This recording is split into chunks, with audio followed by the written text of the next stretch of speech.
Some of the most intense snowfalls in the United States are associated with lake effect snow. And although lake effect snow can happen downwind of any lake that's large enough, it's the Great Lakes that are known as the lake effect snow machine. Here's how it works.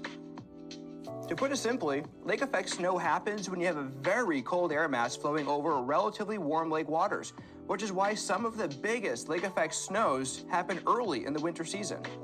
Lake effect snow can be explained in 4 simple steps. First, you need a very cold air mass flowing over the relatively warm waters of the Great Lakes.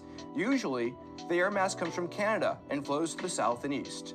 Second, the cold air mass over the relatively warm waters causes evaporation from the lake. This adds moisture to the atmosphere. The moisture rises and forms clouds. Third, these clouds grow bigger and bigger until snow begins to fall. This usually happens at the downwind side of the Great Lakes. Finally, as winds flow off of the Great Lakes and back onto land, friction causes the winds to slow down.